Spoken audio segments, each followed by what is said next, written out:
अस्सलाम वालेकुम। आजकल जैसे कि आपको पता है कि नेज़ल कंजेशन, एलर्जी, नाक का बहना, नाक का बंद हो जाना, ये बहुत कॉमन मसला चल रहा है। और मैं बच्चों को जब आते हैं तो उनको मैं नेज़ल ड्रॉप्स लिख के देता हूँ। उसमें अक्सर औक़ात ये होता है कि मैं बच्चों को most commonly nasal सेलाइन drops recommend करता हूँ, लेकिन जब वो फार्मेसी से दवाई लेते हैं तो वो उनको ज़ाइनोसिन नेज़ल ड्रॉप्स दे देते हैं।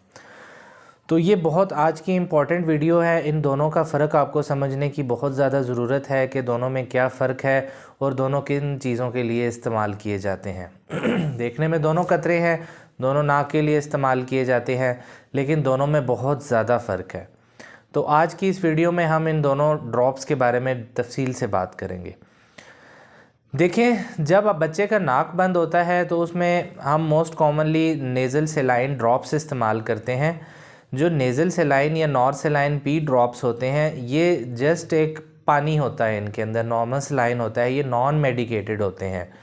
और इनको हम, आपको पता है कि जब बच्चों को नज़ला ज़ुकाम लगता है और रात के टाइम ख़ास तौर पर बच्चों का नाक बंद हो जाता है, तो ये ड्रॉप्स हम नाक के अंदर डालते हैं ताकि वो जो सिक्रीशंस या जो रेशा नाक के अंदर जमा हुआ है उसको हम नरम कर सकें और उनको हम इजीली उस रेशे को या उस सिक्रीशन जो नाक के अंदर है उसको हम निकाल सकें। ये इन ड्रॉप्स का मेन मकसद होता है। बाज़ औक़ात अक्सर मैं रिकमेंड करता हूँ, एक छोटा सा बेबी बल्ब सकर मिलता है, वो आप इस्तेमाल करके बच्चों को नाक को क्लीन कर सकते हैं। तो जो ज़ाइनोसिन नेज़ल ड्रॉप्स हैं, Xynosine nasal drops basically medicated drops हैं।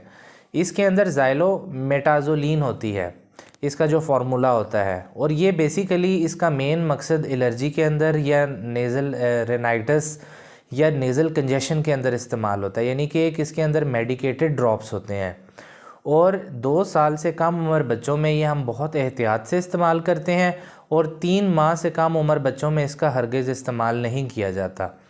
बेसिकली जब नज़ला ज़ुकाम, एलर्जी, नाक बंद होना, नेज़ल कंजेशन होना, तो उसमें ये ड्रॉप्स बेसिकली जब हम नाक में डालते हैं तो जो नाक के अंदर स्वेलिंग होती है, नेज़ल मुकोसा जो होता है वो आपका स्वेल होता है, तो वो उस स्वेलिंग को, कंजेशन को बेसिकली ये कम करते हैं।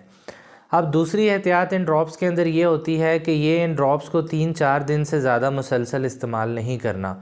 इसकी वजह से रीबाउंड कंजेशन हो जाती है। यानी कि अगर आप इस ड्रॉप्स को मुसलसल और लंबे अरसे के लिए इस्तेमाल करेंगे तो इनका असर ख़त्म हो जाएगा और वो जो नेज़ल कंजेशन है वो दोबारा से होना शुरू हो जाएगी और नाक उसी तरह बंद हो जाएगा, नाक उसी तरह ख़राब हो जाएगा और वही खरखर और वही नाक के अंदर से आवाज़ें आना वो दोबारा से शुरू हो जाएंगी।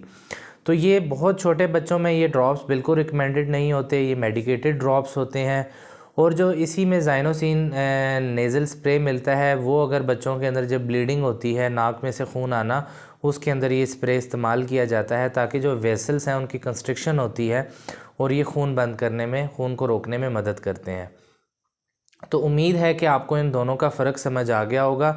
तो जब भी डॉक्टर आपको नॉर सेलाइन पी ड्रॉप्स एडवाइस करें तो आपने नॉर सेलाइन पी ड्रॉप्स ही लेने हैं, ज़ाइनोसिन नेज़ल ड्रॉप्स नहीं लेने। इन दोनों में बहुत ज़्यादा फ़र्क है और इनको आपने एहतियात से इस्तेमाल करना है। Thank you so much.